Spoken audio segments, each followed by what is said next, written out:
Hello there, everyone. I am Yasmin West, and I'm here with my husband, Robert West, on behalf of Radio Bob.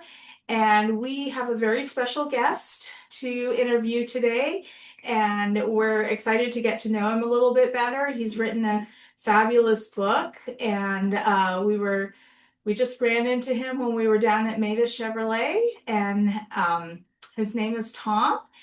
And he's written a book which I think aligns very well with what we're trying to do with the radio station and give people tools to navigate through life and overcome their challenges. So, Tom, we welcome you and go ahead and say hello and anything you would like people to know about you right off the bat. Well, hello, and I appreciate that, and I appreciate the kind words, very humbly. So, the book started out as a quite a like almost an afterthought, short story. My late son James was getting into the car business, and I decided to write this book for him. And the book was going to help him not only in the car business but get through life. And then I started on the book, and then unfortunately, after a terrible accident, I lost my oldest son. And so I continued to finish the book and decided to publish the book to help as many kids as possible, as far as in his name, to try to get them through life. As far as my background goes, I'm a mixed race between German and Japanese. My dad's retired Air Force, but he was stationed in Japan after the war, and produced five beautiful children, and I'm the middle child, and we have all our own little creative ways, but I'm not sure where this book came from, but it just came out of nowhere, to be honest with you, and then it turned out fairly good, and it's doing reasonably well as far as with no advertising, so there you go. That's the kind of the Reader's Digest version of where the book came from. So we're talking about the book, which is called Be Your Own Salmon, correct? Correct. Correct. Okay. Yeah, and basically, it's a metaphor for be your own person, be your own individual, and it's meant to be. It's about this young man named DeYoung Smoltz, and a Smoltz is a baby salmon, and basically, he's a young man who's trying to find his way, and he's about to. Well, long story short, he's getting the top salesman award for the 6 month in a row, and his boss, which his name happens to be my first boss's name, which is Pete Salcedo. So Pete Salcedo pulls him out of the meeting and says, "Hey, we were going to fire you 6 months ago, and then all of a sudden you got the top salesman award for 6 months in a row." And he goes, "We didn't train you or anything." He goes, "So how did this happen?" And DeYoung says, "I can't tell you because you really wouldn't believe me if I told you." And at that point, Mr. Salcedo locks the door and says, "Well, you're not leaving until you tell me." So he starts telling him this story about how on the way home from work, he decides to go fishing in his childhood fishing hole. And it's getting dark. And on the last cast of the night, his lure goes into this waterfall and gets stuck on his log, he thinks, but he actually hooks into this 103-pound world record king salmon. And this salmon, after the struggle of his life, drags him up and down the stream. And after he catches him, puts him on a stringer, he slips and hits his head. And when he wakes up this old salmon named Salvador, so Sal starts talking to him and says, "Hey, what are you going to do with me?" And he's like, "Well, you're a world record. I'm going to turn you in for the money." And Sal's like, "Well, you need the money because you're failing at your job and you have no motivation in life and you have no direction." He goes, "I'll tell you what I'm going to do is I'll make you a deal is I'll exchange the knowledge that you need to be successful in your life and in sales, and in return you have to release me when you're done." And so the kid agrees. So he turns DeYoung into a young salmon. And that's how the adventures start, as they go back to the school in the ocean. And that's a metaphor for going back to school. Gotcha. Gotcha. And we don't want to give away the journey because we want people to get interested in reading the book, but that sounds like something that would benefit quite a few people. And so you started reading it, you started working on it before your Well, son. what had happened was is I've been in the automobile business for probably longer than anybody since 1981. And I've held about every job in the car business. I've trained many salespeople, many young men, tried to help them, get started in life. And years ago, I had written in this newsletter just this little paragraph that just said, be your own salmon. You have to swim upstream, keep your nose pointed upstream, swim in the clear water, give it 100%, and take ownership of yourself and take one waterfall at a time. And that was kind of it, and I didn't think of it. And then a good 4 or 5 years later, this guy that had worked there named Brian Clark was working in a different dealership, and I stumbled on him, and he said, "Hey, Tom, that thing about be your own salmon, whenever I get down, I think about it, and it kind of lifts me up and helps me out, and I thought, man, that was pretty cool. And then I thought, well, maybe I could help other people, and maybe I could help my son. And I started thinking about the idea of how can I make this be your own salmon into something more than a paragraph.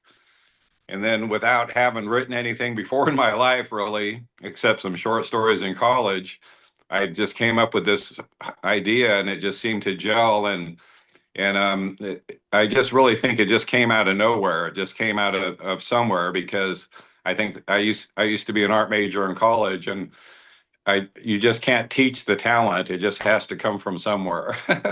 I learned you can teach technique, but you just can't teach talent. And it appears to be something you obviously had to complete. I mean, because you saw it all the way through. You saw it. It became a journey for you as well, the journey of the book itself. Correct, because I realized with my son James, he was 18, 19 at the time, so he was struggling. So I thought, how could I take my life lessons that I've learned over in the car business and translate them into something on paper that he could read and try to help him out? And then so it became kind of a labor of love, and I had some back surgery done 17, 18 years ago. So I thought, well, now's a good time to write the book. So, on my back, I sat there and typed most of it out, and then I finished it up, while I was working. And then it just seems like whenever I needed motivation in the book, it just came from somewhere. I like watching TV, and I'd be watching Discovery Channel. It'd say, in the deep, dark abyss of the ocean, the fish has but one ally, himself. And I'm going, well, that's going in the book, because it has everything to do with my book. Because in the river, that's what the metaphor is you have but one ally is yourself.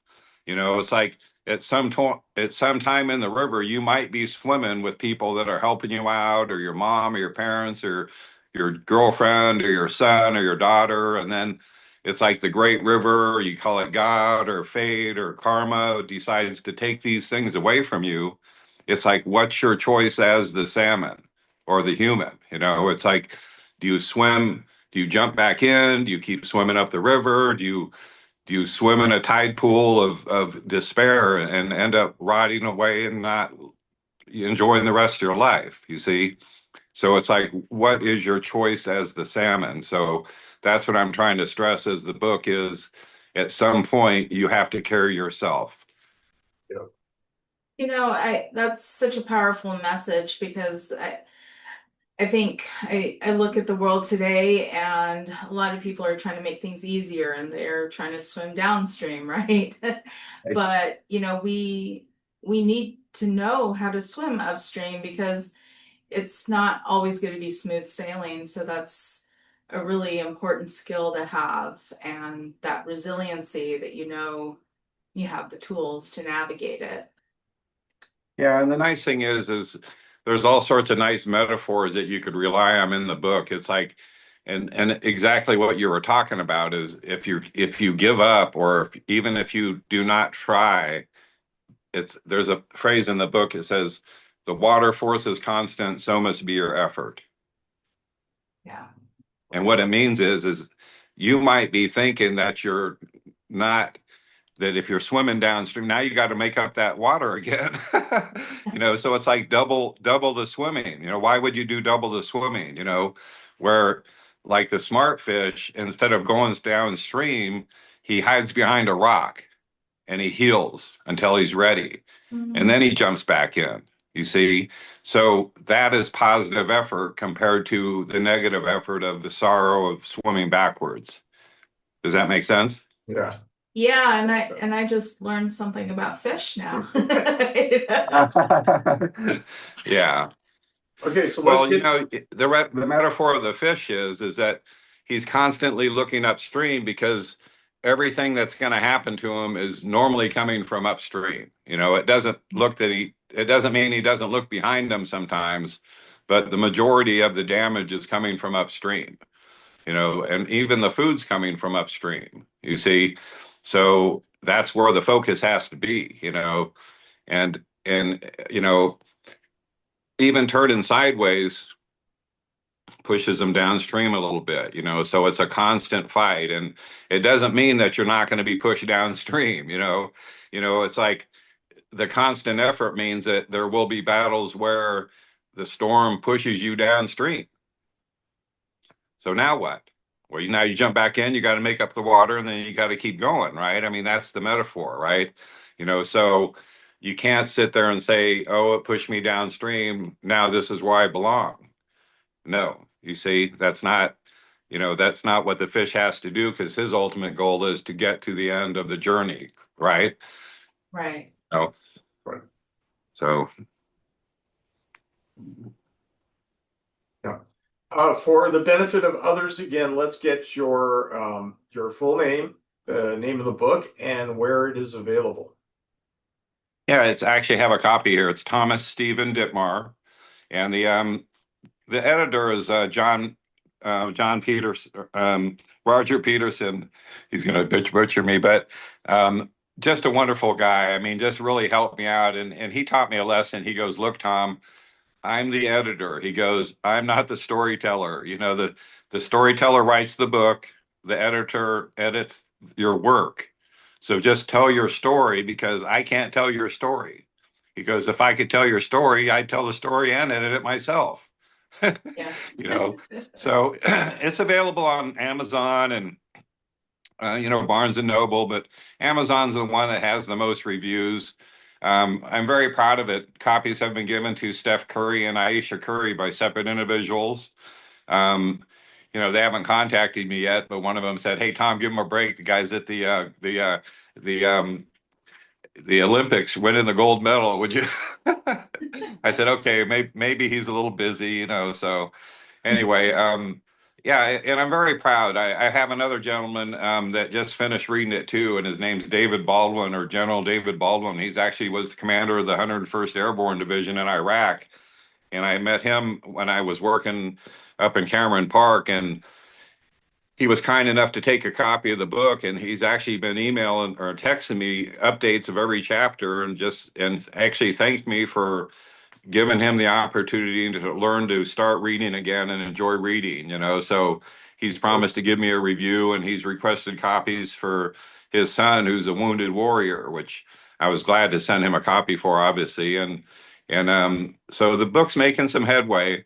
And to me is that I'm personally already financially set, you know. So as far as the money goes, is my intent is to spend since I lost my son to help out young youth as far as some type of donation goes, as far as the profits go, and that type of thing. So you know, obviously my last check was for 31 bucks, so it's not going to help too much. But if it ever gets a couple zeros behind it, then I could make a difference. You know what I mean? So the key is to make a difference. And to my son's name was James Thomas Dittmar, is James Thomas Dittmar, and you know, to help as many people in his name is the key, obviously. Yeah. Yeah. So, yeah, and you know, it's a type of subject matter that really it's inspired by something deep inside you, and that of course is going to resonate with people, and um, people who are might be in your situation where they have lost a son or daughter, or they are that son or daughter that's struggling in life. They'll resonate with the book, and We're just we're happy to have met you and know people that just are doing really great things out there in the world and sharing these true gifts. We get some feedback every now and then, and it's very small. It's very small feedback, but stories like yours, like others, sometimes they click a brain. They put somebody out the front door. Somebody goes and visits something, calls somebody. They're subtle, but they're happening. And we don't know where to go to find them. It's very hard for us to get people to come back and say yes. The podcast world has disassociated everybody from everybody else and kind of put everybody in these little tribal communities. And we don't want to be a part of that. We want to tell your story, and we want to tell the racing guy's story and the bike rider's story and the mountain climber's story. And we want to talk to Jerry Lopez and find out why he gave up 40 years of surfing to go snowboarding, never set up on a surfboard again, and do it at the age of like 74. What up, G? So your story, it might have the opportunity to do that. So what we'll do is Yasmin will kind of edit this whole thing that we have, and we'll take a picture of your book that we can find on the Amazon link, and we'll put that up, and probably get your static picture if you want to send us one that you like used, or you have a publicity shot that you prefer, or an artwork piece. Send it to us and we'll use that. And then we'll put you up on the website for a little while. Give you a little square under our mission on our mission page, give you a link, see what can happen with it. And then we're going to run your promo until it drop, because it's different and it's got a chance to help a few people. And so we'll put together a promo for that, a promo for the book. And then if it does well, you'll have to come back. Let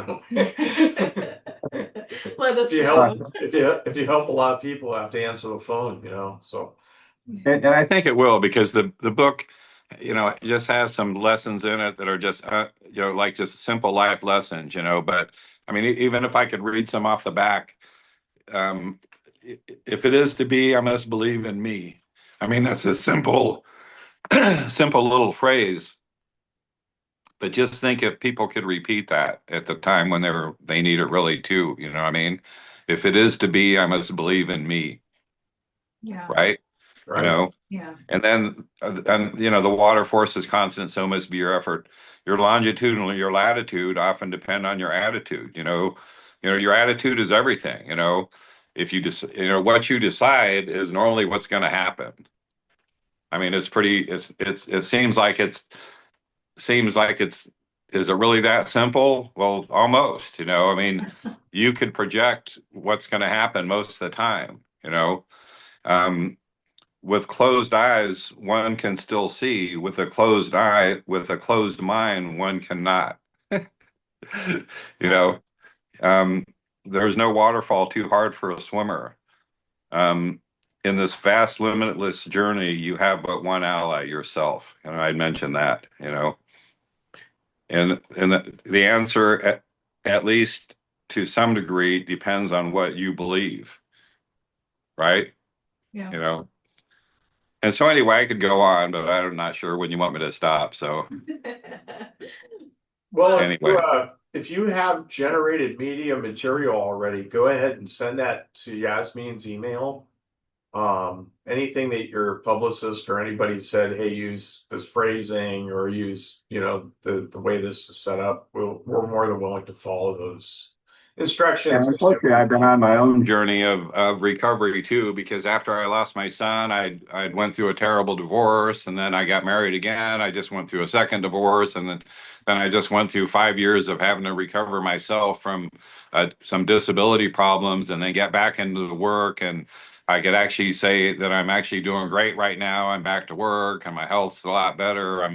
I have a severe spinal stenosis of the back that I have to work with pain management through. But That's in the book too. It's like, unless you're dead, then you really aren't injured, are you? And then I have to leave with the last part of the book, because at the very end of the journey, he goes to release Sal, and he thanks him. He goes, thank you for this knowledge. He goes, I learned more in a lifetime, in a night, than most men could learn in a lifetime. And he goes, are there any last words of wisdom that you want to tell me? And Sal goes, respect others, the mighty King Salmon implored. Do not deceive them. He goes, deception is a sign of disrespect. Your word is your bond. Once you lose that, you lose your dignity. And always remember, the choices you make determine who you are. If a choice involves your conscience, the choice is yours alone. So that's his last words to Young. That's awesome advice. Yeah. So, if most people could take ownership of their decisions, then it would help a lot of people not make the wrong decision. Right. And Yeah. there's so many situations in life that if we do that, if we're honest about, okay, this was a decision at some point, there's always circumstances beyond our control, but at some point we made a decision that took us down a certain path. And Right. if we can own up to that and be honest about that, then a lot of the other noise goes away and you can address the problem much more And quickly. and trust me, it's tough, because I've made some terrible decisions in my life, so here I am writing this book about, it's almost biblical in a sense, it's like, so even trying to own up to the book is almost impossible, but you have to at least try, it's like, it's like the journey up the river. It's like, people would say it's impossible, but then there's a point where, you know, DeYoung's telling Sal, he's like, it's impossible. It's impossible. Then he goes, look beside you. And he goes, and he's looking, and there's other salmon just like jamming up the river, one waterfall at a time. And he goes, what about those salmon? He's like, oh shit, I guess it is possible, So what's the difference between those salmon and him? And it was attitude, and it was also, he had to learn. He had to learn the abilities to make that journey, and that had to come through repetition and doing some soul searching. And I got to tell you, the little side part of the book is, being half Japanese, there's a blind Asian salmon named Master Koho Sakai. And he teaches him like Master Miyagi or my great mentor Bruce Lee would teach him, So the book actually contains all 8 limbs of Buddhism in the book, as far as things like gold is just a shiny rock. Mhm. It really is. It's like, many men have died with gold in their pockets. They've sunk to the bottom of the ocean, right?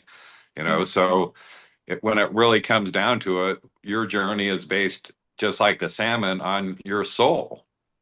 When you leave the earth, you leave with nothing Right. except what you have here, right? And your legacy, So hopefully this book is my legacy. Yeah. We probably don't know. When we come to screwing up, we all get the opportunity, and the beauty is that sometimes we get to tell a story with it. Yeah. Sometimes nobody gets hurt, sometimes somebody gets hurt, but for the most part, we usually get a good story out of it. That means we're the lucky ones. The Right. unlucky ones are the ones we're telling the stories about. And and sometimes they have a lot to offer, and so we keep it moving down the line because we realize, yeah, there are other salmon. Sometimes they're smaller than us, and sometimes they're bigger than us. They're a little more brown than we are, or just a little more rounder, or a little Well, stronger. believe it or not, that's in the They're book too, salmon, because they, when they go back to the school in the ocean, he shows up, and there's this 100 million salmon shoal of salmon of all different right? different sizes and shapes and colors and pink and silver and red. He goes, but from afar they all look the same. And then all of a sudden, when he gets closer, he realizes they're all different. And he goes, and that's what Sal says. He goes, that's what I wanted to show you, is we're all the same, but we're all different. Different. And the reason we're in a school is because in the school, we're safer in a school. You can imagine swimming around yourself in the ocean. You think you're not going to get eaten. but in this school, you have a chance, so get along with the school. Right? Absolutely. Yeah. So, Okay. yeah, Well, many lessons in the book, that's for sure. It's like, they all came from different parts in my life, but I watched a thing on, and I'm not comparing myself to Nicholas Tesla, but he said he used to wake up at night in the morning and all this stuff would be written down on a notepad on his bedside, and it was all his famous ideas, and he was like, "Where did this stuff come from?" And it's like it came from somewhere, right? And it's almost like my paintings. I'm this painting behind me is this eagle painting I did, and even every time I look at it, I'm like, where did that thing come from? There's no way in the world I painted that. And even the book, I look at the book and it's got my name on it. It's like, who's this Thomas Stephen? Oh, that's me. Oh my God, so it's but I we think pluck I it wrote out it of for our a reason. subconscious. Yep. Yeah. It's manifested. Yeah. You needed to do it. Yeah. My mother's 92. She wonders why she's 92 most of the time because she's gone through what you've gone through. And she asked me when we talk on the phone, my sister's a horror wretch. So I don't get to see my mom because my sister takes care of my mom. So I only talk to her on the phone. I bring this up because at 92, she still looks around. She's kind of trying to bebop around the house, and she's kind of trying to be interested in what goes on, but she really is moving off a lot. But and she wonders, she's like, "Well, I'm still here, and I'm 92," and I'm like, "Yeah, I know." She's like, "But no, I didn't think I was supposed to be here," and I go, "Well, apparently you're supposed to be here, and you just got to work with that." I said, "In the case of my brother, the only person in my family I ever liked, he's not here." And it sucks. Yeah. You know, Yeah. the whole thing just sucks. But like you, I understand that other things get carried down in the current. Yeah. They bop you on the head and they push you to the left, they push you to the right, they push you down. And having been a sailor for 35 years, I can tell you that 5 times I got back up. The boat didn't. Everybody else did. Okay, that's a win. So I'll take that.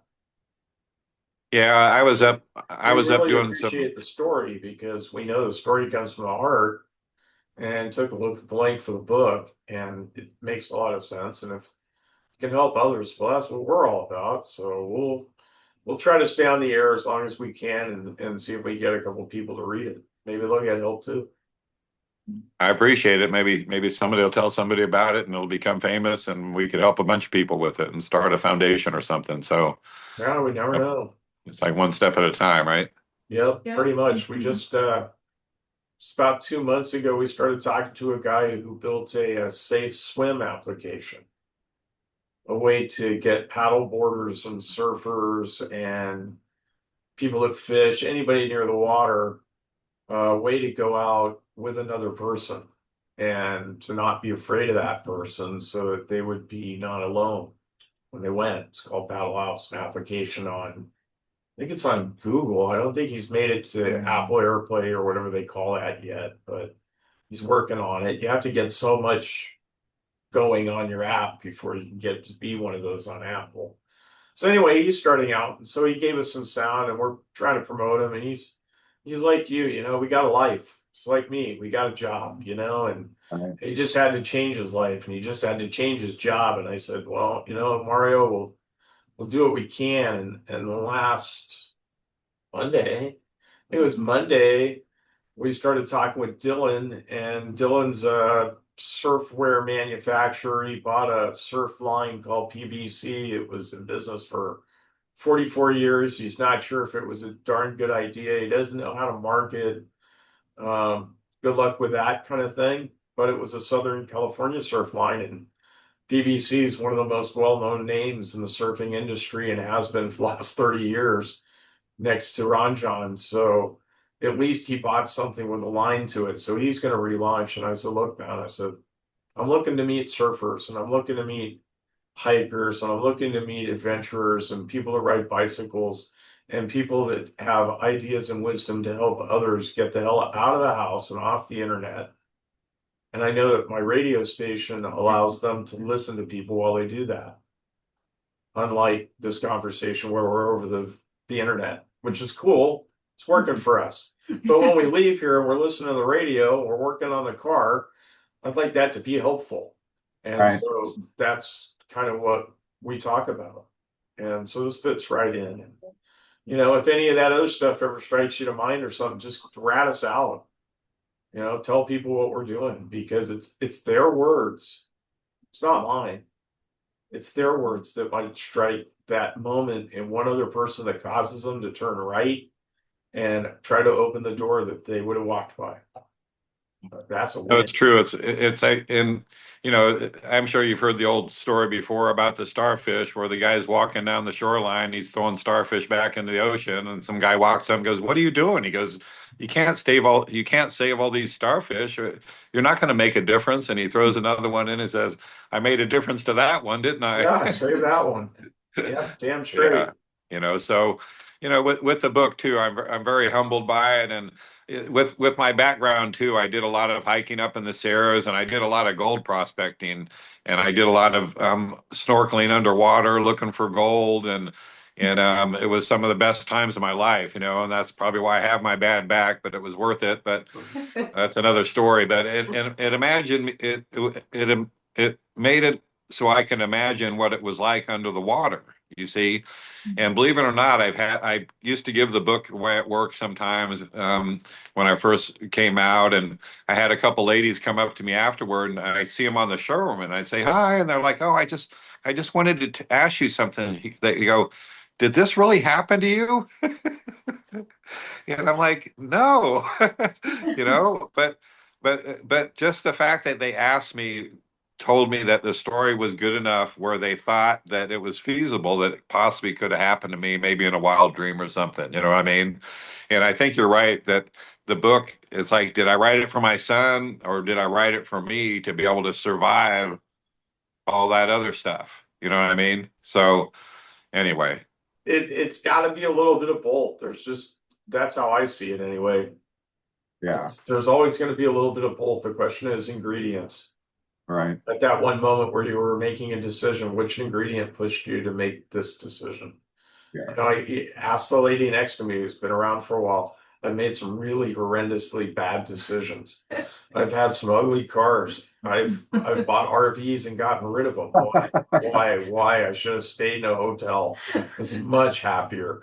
But I learned a lot, and I had so much fun in that RV, you know, and I rebuilt what, two of them? So I rebuilt Yeah. 2 out of 4. You know, you thought I Look at would the smiles learn. you have just laughing about it, you know. So, Yeah, and that's what they, exactly. you But know, it and was, that's what the book says too. It's like, enjoy the journey, you know, because yeah. that gold, you know, I used to, you know, long story, I used to gold prospect, and I collect gold rush era ephemera and actual gold rush jewelry, you know, very expensive jewelry. And then I'd have this jewelry in my safe, and I'd be like, go try to find some more jewelry, you know. So it's not the jewelry in the safe, it's the search for the jewelry, you know what I mean? Yeah. So that's why I never minded selling the jewelry, because after all, it's just it's the journey of finding the jewelry and the excitement and getting it for a good deal or whatever, you know. So yeah, I understand what you're saying. It's like, yeah, you could have stayed in a hotel, but also, you know, you could have watched a video of the Sierras instead of walking through the Sierras. You know what I mean? Yeah, there were middle of the nights where we woke up. One time in Yellowstone, we were in between Grand Teton and Yellowstone, whatever that park was there. And I don't know, it was like 3 or 4 in the morning, and I go, I gotta stretch. And you just walk right out the door, and I just looked straight up, and I went, oh, this was worth it. I don't know how long we drove. We drove for days. It rained in Nevada. I mean, it was Oh, so geez. horrible. There was a bear sighting earlier that night, and yet somehow in my shorts and t-shirt, I opened the door and looked straight up and went, "This is great." Enough that I called my boss the next day. I was supposed to start work in a few days, and I called my boss and I go, "Look, man, I got to be honest with you." And he says, "What? You broke down?" I said, "No, I'm just not really sure what day I'm coming back." He was like, well, wait a minute, man. You're going to start to work here in like 4 days. And I go, no, I'm not really sure that's going to happen. He was kind of like, what? You know, That's it funny. might be a couple more. And there was like this long pause on the phone. You could tell he was probably scratching his head, couldn't believe the balls on me. And he goes, okay. And I went, all right, you're going to regret that, but thanks a lot. I think we stayed like 2 more days. Yeah. It was pretty cool. Unfortunately, I mean, because we're so close to the Sierras, that some of the most pleasure I had was going up camping with my sons. I showed up with my Hummer H3 and two quads, and they were like, "It's got the best dad in the whole world." So we actually used to spend 12 nights a summer camping, and that was with me working full time. And just going on Wednesdays and Thursdays, and sometimes coming back Friday morning and going to work at 1 o'clock. So but having to have spent those times, it doesn't. Maybe it makes the losing my son a little easier, because at least I know I spent those quality times with them. You know what I mean? Which you know a lot of people didn't have a chance to do or chose not to do. You know what I mean? Well, we spent, I don't know, about 12 weekends a year before this, Yeah. filming, where we would take our RV and our cameras out, we'd go someplace and film the event, or film that place like San Simeon or Yellowstone or the Fire Festival or Still Dream or All whatever right. stupid thing would say, yeah, go ahead, bring your camper. And we'd film them, give them the film, would leave.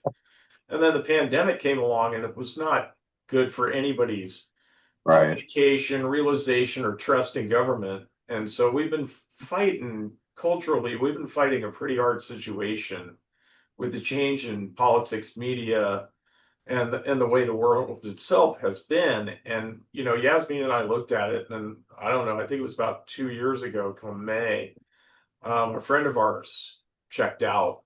She didn't have anybody to talk to. She was very educated. She was a wonderful person, and I loved her dearly. But she was a really good friend. But she chose to terminate her time on this planet, and I didn't like it that a lot of her friends said, "Well, I wish there was something I could have said, or I wish there was something I could have done." And in the 2 years I've known every one of those people while I've been running this station, I haven't heard from any of them. We said, and I told my wife this, and that's why we launched this project. We said if there was one chance that one person could hear something that would change the course of their life as much as it could have changed hers, so be it. We'll put everything we can into it. And so that's the only impetus for this at all. And now we take our 12 times a weekend that you once used camping with the kids. But Yasmin will be crazy enough to join me, and we'll go out, meet people like you at Made Chevrolet, or we'll meet a couple hundred people at Autorama, or we'll meet 5,000 people at Auburn Cruise Night. It'll be wonderful, but we'll meet one dickhead, which will make us want to leave. Because that's going to happen. And Yeah. so, use the time. And I just want you to know, we really appreciate giving up your time on a Sunday. And we'll see what kind of feedback it gets. And if there's more story to tell, if you think that you have stories or wisdom or something you want to tell, it doesn't have to be this very moment in time. We have an email and we have a Dropbox. Every computer in the world, as you can see on your phone, has a microphone. We'll take sound that can help others in the segments like you hear on our station, philosophy quotes, wisdom, which is less than 3 to 5 minutes, something stronger, 50 minutes long. We'll take it in audio if it'll help somebody. It's quality. We'll play it. We'll give it a shot. And that includes works by you. I mean, we like the story. We like how this has gone. So just want you to know we really appreciate it. Yeah. No, I appreciate it. Even if it's just reading parts of the books that are important. And then, one thing I found with the book, it's like when I'm in trouble, I just open up the book, and it seems like the page I turn to is the page that has the wisdom on it that I need to keep going that day. And trust me, I know what you're talking about, because I read about the Sandy Hook parent that lost his child and committed suicide, and I thought, oh my God, the guy left his family instead of, trying to be strong enough to keep moving forward. It's like, uh, ouch, right? So, Right. Yeah. people have those, people make those choices, and unfortunately, you're right. It just takes a nudge to not make the right choice, Yeah. or to make the wrong choice. You know what I mean? So it's like who's doing the nudging, and then the person doing the nudging, does he have the true empathy to understand? Because people feign empathy sometime, but you have to have true empathy and true understanding of the situation if you're really going to try to help. You know what I mean? So that Right. has to come usually through experience, and there's another quote in the book that says, the unfortunate thing about experience is you have to experience it to get it. But that's what makes old grizzled guys like us still around, because the young people need this experience that we have. Well, And we tell, Wait, we say it all the time, if I can, but we say this phrase all the time in this house, that we already won the lottery. We didn't get cash, but we got an opportunity that's not afforded to most people. Yeah. In other words, we didn't grow up in Zambia or Venezuela or Colombia or some other country. Like, you've been around the world, you know what I mean, where somebody dictated the path forward that I would take, and it would have very few options, if any, from that point. But we have an opportunity to be educated. But at the same time, all that education in an engineer where I work drives me crazy if it doesn't have a one minute bit of experience or wisdom along the way from actually working in the field that you're engineering. So sometimes the guy that engineers, and I love this phrase maverick, it's misused all the time. You've been around the military all your life. You and I understand what maverick means. It has a different connotation than a horse. It means a self-driven individual who's destined to lead and will show it to you, and he moves his way up the chain for a reason. Yeah. He's good at it. He's good at it, or he wouldn't be moving up. He'd be over there somewhere. And I just detest all these commercials where they talk about Mavericks, and I'm like, you have no idea. It's not Tom Cruise, guys. So, and that's, in a way, of this, what we're talking about is being able to turn a situation where it's ho hum, it's me, to I'm just going to take a little bit of control here. Maybe it's spreading the bed every morning. That's what Lee Aaron says. yeah. Make one good decision when you start your day. Yeah. Get out of bed. I always tell her she hits the snooze button. I don't like it. Right? I get out of bed. I want to spread that thing, and then I get on. The rest of my day can go to bananas. My bed spread. I know. I say, I'm 64, and a lot of people are retired. I said, well, you're retired. I'm just tired. I'm not sure how that worked out, but you know, I'm never going to retire. yeah, Yeah. Yeah. I'm not yeah. done But making noise. then my ex-wife was an ICU nurse, and she said the ICU is full of retired people. I'm like, I'm not retiring then. Well, I, Yeah. I think I think if you have something that gives you a deep sense of purpose, that kind of invigorates you a little bit, no matter what age you are. I know that was the case for us. I mean, Oh, yeah. we worked very stressful jobs and they were very draining, but the second we launched this project, we got a surge of energy that came out of nowhere, I think. So, Yeah, we started, basically like anybody else, we started pounding at the computer, learning how to put the music in and running kind of the station thing. And then we tied it back to the videos that we'd done 4 or 5 years earlier. And then we kind of tied it into the world of, well, let's help some people, which we knew we were going to do all along. It was the impetus for launching it, but we wanted to kind of roll it all in kind of subtly and kind of, blend it kind of like a stew, like a slow cooked stew, and not something we threw together in the casserole dish and threw in the oven and baked. Nope, it would come out right. And so, yeah, it's been kind of an interesting journey. But last year, we were basically adopted and taken to a land speed racing event in Bonneville, Utah. Yeah, it cost us a couple of grand, but man, I had an awesome time. And this guy, which is from North Carolina, I never met him.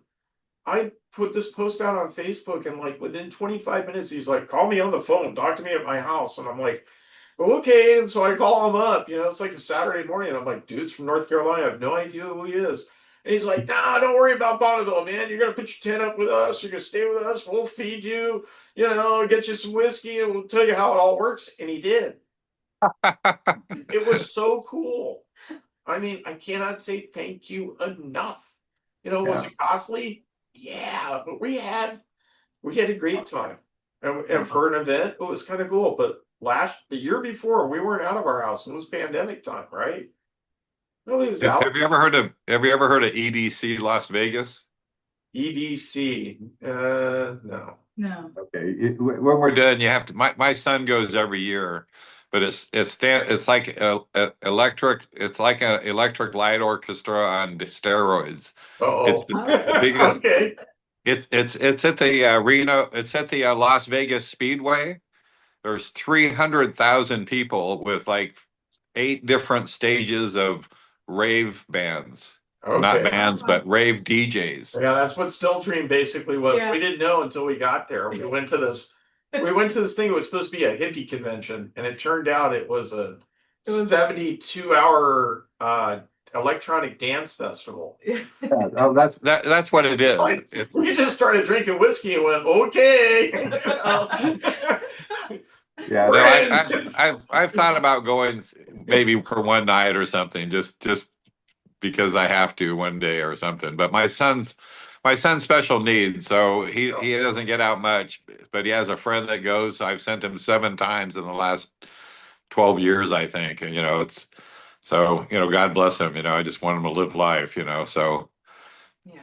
Well, that's what we did. We looked at different things and said, hey, we'd like to go see what's going on. Or we've met people like Art that work down there at Meta, and it's Meta Motorsports thing. Well, Meta Motorsports teams coming to the hot rod races at Sonoma, and we're going. So now we have somebody to interview, somebody to meet. That's kind of why we went work the Chevy dealer. The radio stations don't go and work car things anymore, but we do. We're like, Right. okay, we'll do it. Autorama, okay, we'll do it. Bonneville, okay, we'll do it once or twice. Sonoma, okay, we'll do it. We're still looking for people. Like I said, the hikers, the backpackers, of which the Sierras are full of them. Right. They don't stop to talk to anybody. That's okay. We'll work it out. We're gonna have to go to their mountain with our camera. Right, put it right up in their face, which we didn't do it. You need to go to the grow festivals. Yeah. Oh, yeah, that would be helpful too. I don't think the city would like that. Yeah, that's true. Yeah. The city would frown on that. Oh, that's You have an agreement. You'd be like, hey, it's legal. It's funny. a little gray. Yeah. It's something about that working for government thing. They don't mind the alcohol as much as they mind some of the other stuff. That's funny. That's funny. Well, thank you very much for your time. We'll let you go here because it's been almost an hour. But yes, I'll keep in touch with you. And if you come up with anything, just remember, just nice pace on the audio, and we'll see what we can do with it. If you have, I'm kind of technically challenged with all that stuff since I'm about 30 years behind on all that stuff, but I'll try to figure it out. Let's see how this comes along and how much response we get, and if we get some positive response, and sure. maybe we could do some more interviews and stuff, and I could just give some I could just do some positive affirmation quotes, or even read out of the book a little bit, because that'd be fine. because the characters in the book, Sal, Master Kawasaki, DeYoung, if you think about it, I'm really all those 3 characters at one point in my life. Mm-hmm. You see, I was DeYoung Smoltz at one time.